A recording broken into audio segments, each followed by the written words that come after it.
Welcome to Evolutionary Men, where we learn to lead in life and love with head, heart, and guts. This is for men wanting to deepen their presence in the world, clarify their purpose, more easily connect with their power, and find ease in dating and relationships. I'm your host, Jason Lang. Let's get started. All right, and welcome back. Today, I want to share a little story about something I was recently up to. Took a little personal retreat to do some deep men's work and shadow work with some guys I've been meeting with for a couple years now that have really moved the ball and changed a lot in my life. And blessedly, this was up in Northern California, beautiful retreat center, and got to spend a lot of time outdoors in the sun, in the forests. And there was one day, I had a little downtime, was walking around a bit, and I just saw one of many countless little lizards running around. And, I had nothing to do, so I just decided to engage with this lizard and be with it for a little while. And it was kind of shooting across a small wood deck outside one of the yurts we would meet in. And as I was with it, I really just became aware of and started to notice and even feel the energetics of its movement in my body. And while not all lizards are like this, you'll often see many lizards move in a very linear and almost robotic herky-jerky like fashion, as I would call it. So in the instance of this little lizard that I was with, right, it would jerk its head to the left, jerk its head to the right, look up at me, look down, and its movements would tend to be swift, very directional, and kind of staccato. So not very smooth. That's that herky-jerky. And as I was with it, I really just started to notice this polarity. It was either in motion or still. Totally in motion or still. Totally in motion, still. And I started to map that to parts of my own experience. Specifically, having been doing a lot of shadow work this weekend and touching old emotions and younger parts of myself, it occurred to me that, this lizard was really just existing in flight or freeze. So it was either totally frozen, not sure if I was safe, not sure what to do next, or moving, getting away, flight. And there was no real middle ground.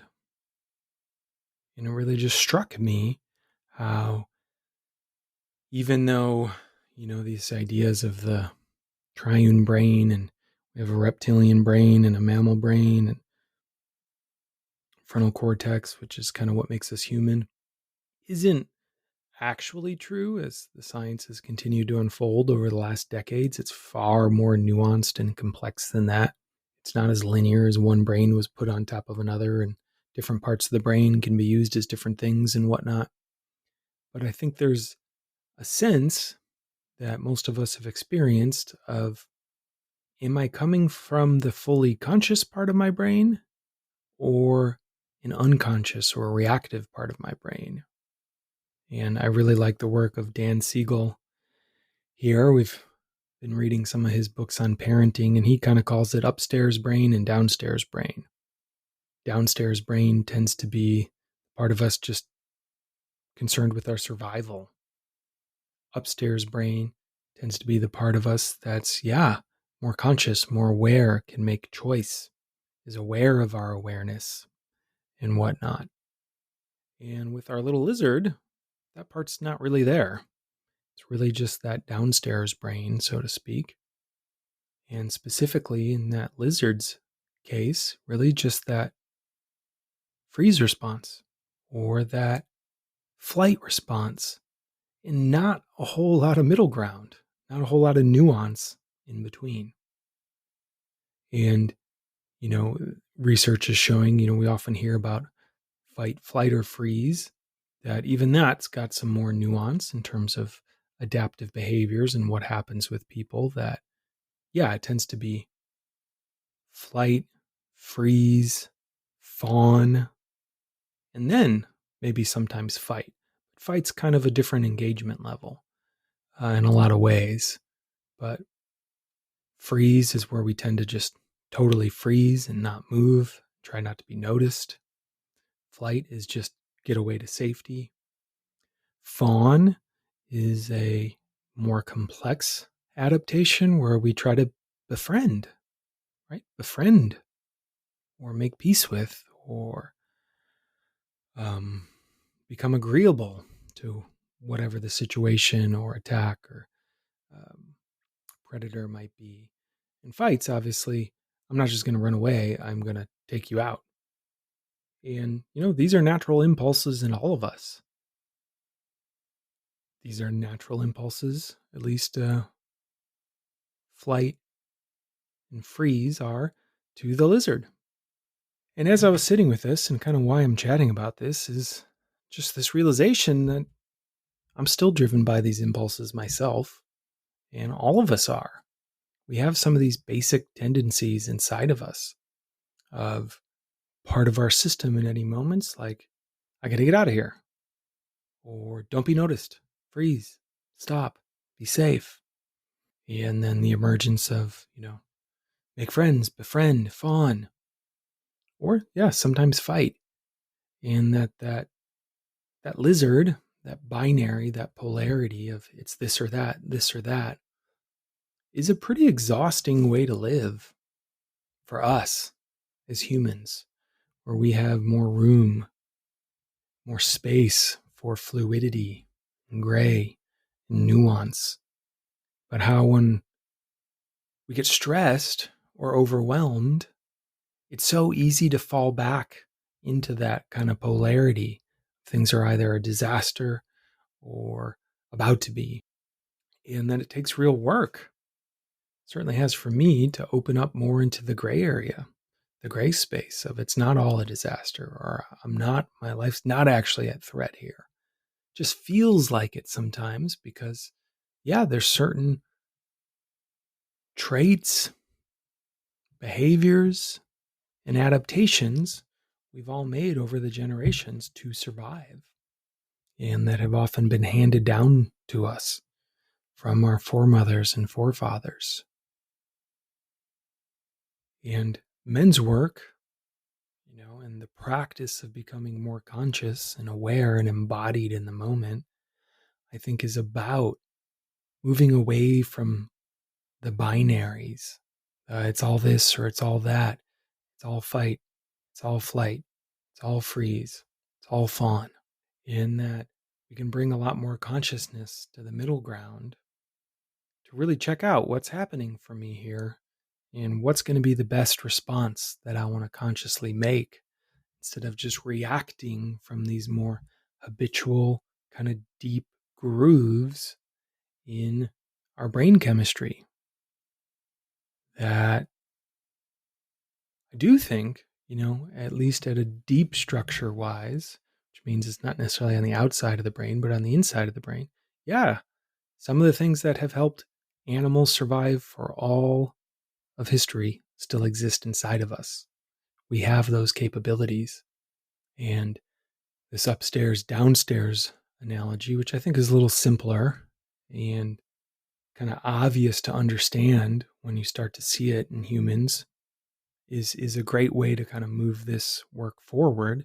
And I see it all the time. I learned about it by reading parenting books, and I totally see it with my kid of when her brain flips and she's in that downstairs brain, be it aggression or tears or anger or frustration or not getting what she wants. And there's no rationalizing her out of that. At that point, she can't even really hear in the same way the words coming in. Her brain just isn't there. And I still catch myself trying to talk to her, trying to talk to that rational part of her brain, even at 3.5 years old. That just doesn't get it. That's not online at that point. And that needs space and time to come back online. And more than anything else, often just needs connection, right?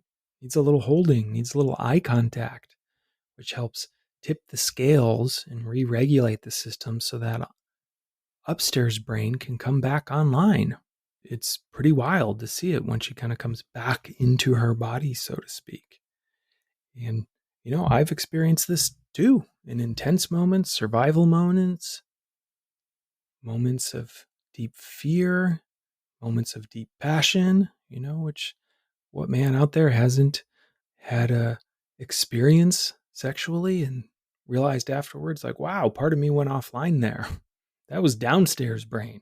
That was not necessarily upstairs brain. And our work as men is not to get rid of the downstairs brain, but to keep that fluidity so we can move back and forth between the parts of our brain, between the parts of us that are just reacting, which sound awful, but are also the home of our impulses and our intuition and our kind of just deep knowing from our body. We want to have access to that. And there's absolutely a time and place for it. And we want to have access to the rational part of ourselves that conceptualize ourselves, our thoughts, what's going on, provide context, be aware of the past, the present, and the future all at once. We want to have fluidity between all of that. And ideally in a moment-to-moment basis where we're getting to use all parts of our brains, upstairs and downstairs. I've found in my journey that this practice of mindfulness work, embodiment work, and shadow work are kind of my gym for doing that, where I get to access these different parts of my brain and sometimes trigger them, right? Sometimes trigger the shadowy parts, sometimes trigger the downstairs brain, sometimes get myself back into that state of feeling like a lizard.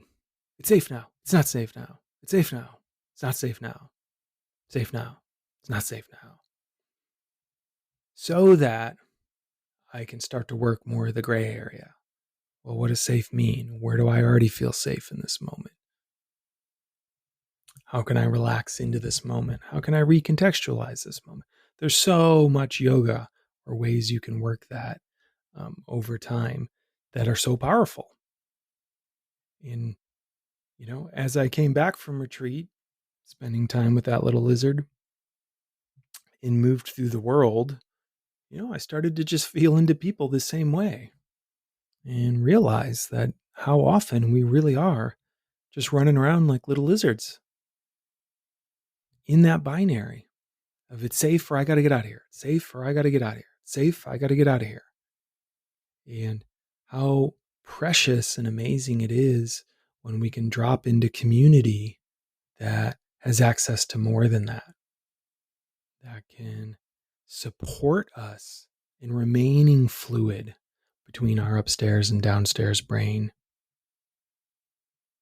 between the parts of us that are just fighting for our survival and maintaining our systems and constantly looking for threats, and the parts of us that can be aware of connection and safety and love and take that bigger conceptual picture of where we're at in each and every moment of our lives. So when does your little lizard show up? I invite you to take some time this week to be with yourself and notice how you move through the world. And when are you moving through the world in that herky-jerky kind of flight or freeze, lizard-like way?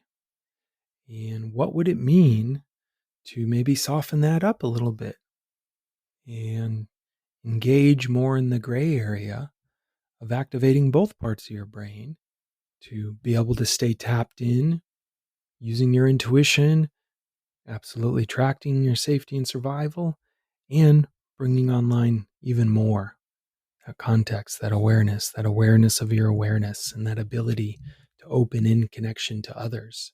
Be super curious what you find, about when your lizard shows up.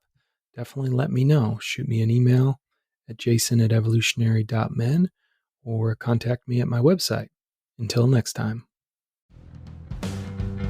If you want to experience a men's group and the power of men's work with me, you can join one of my drop-in men's groups at evolutionary.men/events. And if you want to go the full distance to cultivate a powerful presence, to learn to lead in life and love, check out my free training at evolutionary.men/webinar. Until next time.